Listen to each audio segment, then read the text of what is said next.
اعوذ باللہ من الشیطان الرجیم بسم اللہ الرحمن الرحیم الحمد للہ الذی قفا سلام علی عباده الذین اصطفى اما بعد۔ صدر محترم، مہمان اکرام، حاضرین جلسہ، السلام علیکم ورحمۃ اللہ وبرکاتہ۔ آج ہمارے لیے بڑی خوشی و مسرت کا موقع ہے کہ جس ادارے سے ہم نے تعلیم حاصل کی ہے، جس کا نام اسلامک آئیڈیل فاؤنڈیشن ہے، وہ دینی و دعوتی آن لائن اور آف لائن ادارہ ہے جس کے تحت ہم نے تعلیم حاصل کی ہے۔ آج ہم تمام اس کے سالانہ جلسے میں موجود ہیں۔ اسی موقع پر میری تقریر کا عنوان ایسا ہے جس کا عنوان ایسا ہے جس کی اہمیت سے آپ سب آگاہ ہوں گے اور اس کی ناقدری کے متعلق باخبر ہوں گے۔ میری تقریر کا عنوان ہے حجاب، آپ سب کی سماعتوں میں پیش کرتی ہوں۔ حجاب کے معنی ہے پردہ کرنے کے۔ حجاب سے مراد یہ ہے کہ عورت اپنے جسم کو مکمل طور پر ڈھانکے اور نامحرم کے سامنے بے پردہ ہو کر نہ جائے، کیونکہ عورت کی تو لفظی معنی ہی چھپانے کی چیز ہے۔ اسلام ایک مکمل ضابطہ حیات ہے۔ اسلام نے عورت کو اپنے باپ، بھائی، بیٹے، چاچو، ماموں، ہر محرم کے سامنے ستر چھپانے اور نامحرم کے سامنے حجاب کرنے کا حکم دیا ہے۔ ستر چھپانے سے مراد یہ ہے کہ سر کے بال، چہرہ، ہاتھ، پاؤں، جسم مکمل طور پر ڈھانکے جائیں۔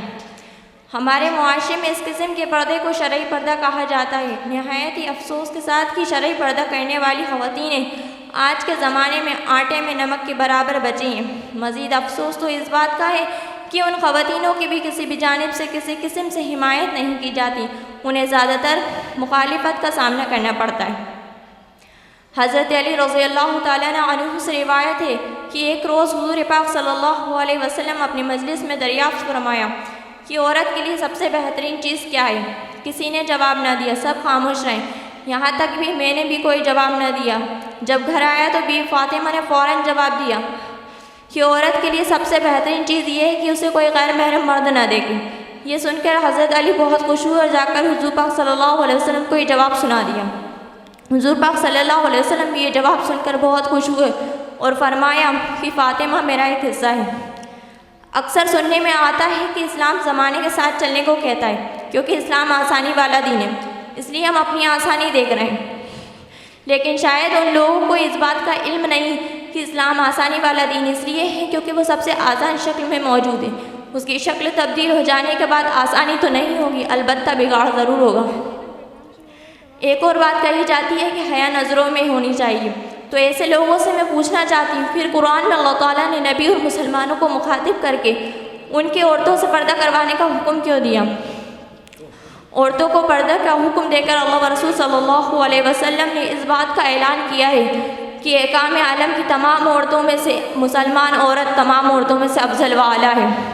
سمجھنے کی بات یہ ہے کہ اسلام کوئی قید نہیں، زندگی کو آسان بنانے کا طریقہ ہے۔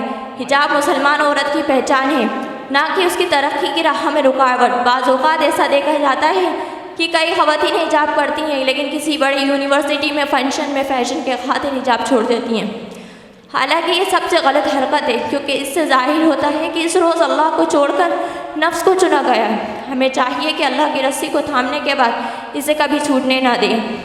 اس دعا کے ساتھ آپ سب سے اجازت چاہوں گی کہ اللہ تعالیٰ تمام امت مسلمہ کی خواتینوں کو حجاب کرنے اور اسلام پر عمل کرنے کی توفیق عطا فرمائیں، آمین۔ وما علینا الا البلاغ وآخر دعوانا الحمد للہ رب العالمین۔ السلام علیکم۔